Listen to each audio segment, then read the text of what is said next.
मेरी वीडियो आपको कैसा लगा कमेंट करके जरूर बताएं।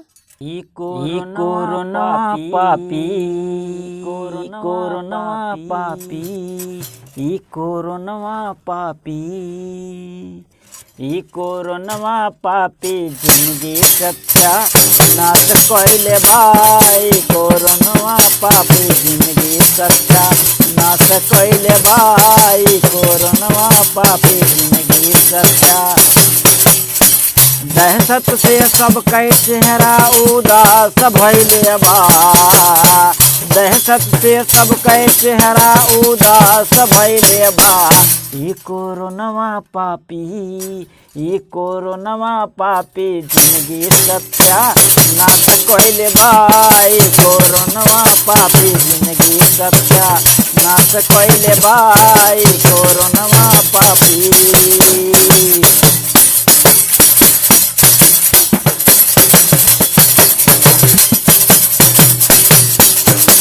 तो बेरोजगारी बढ़ेगा ऊपर से महंगाई।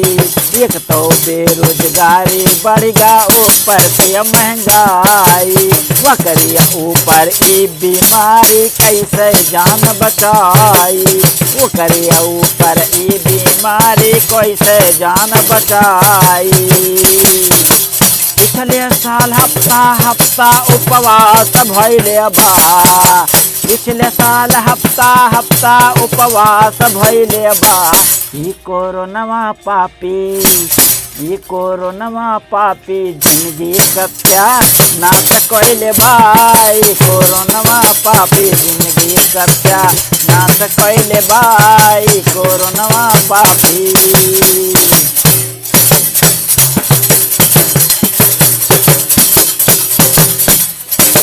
लॉकडाउन जो ना लागी तो कोरोना कैसे हारी। लॉकडाउन जो ना लागी तो कोरोना कैसे हारी। और लॉकडाउन जो लागी तो देश में फैले भूखमारी। और लॉकडाउन जो लागी तो देश में फैले भूखमारी। दोनों तरफ से नोच नोच ई मौत खइले बा। दोनों तरफ से नोच नोच ई मौत खइले बा।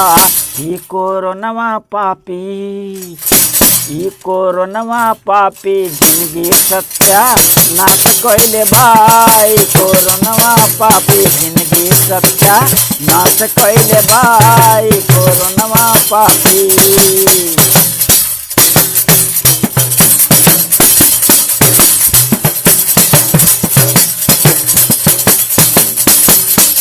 बंद भवा लड़कन का पढ़ाई बंद भयावा जाई।